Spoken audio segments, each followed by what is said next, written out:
अस्सलामुअलैकुम।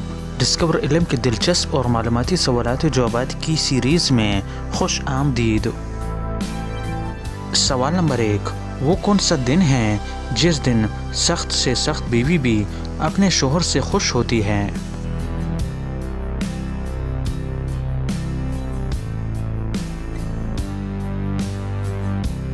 सही जवाब है जिस दिन शोहर की तनख्वाह आती है। सवाल नंबर 2, वो कौन सी औरत है जिसको हर वक्त ये पता होता है कि उसका शोहर कहाँ है?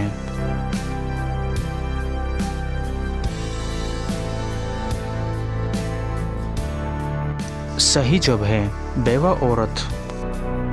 सवाल नंबर 3, एक गाड़ी में 2 बेटे और 2 बाप बैठे हैं मगर फिर भी गाड़ी में 3 अफराद हैं, बताएं कैसे?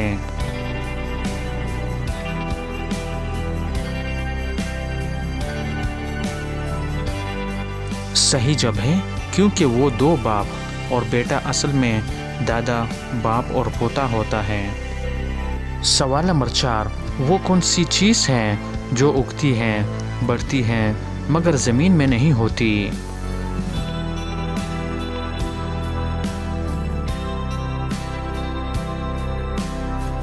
सही जवाब है बाल। सवाल नंबर 5, किस जानवर का बच्चा पैदा होते ही 100 किलो का होता है?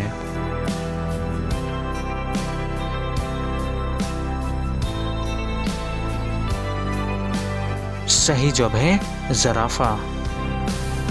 तो दोस्तों, उम्मीद करता हूँ कि आज की वीडियो आपको पसंद आई है। अगर पसंद आई है तो लाइक का बटन दबाएं और मज़ीद मालूमाती वीडियोस के लिए हमारे चैनल को सब्सक्राइब कीजिए। शुक्रिया।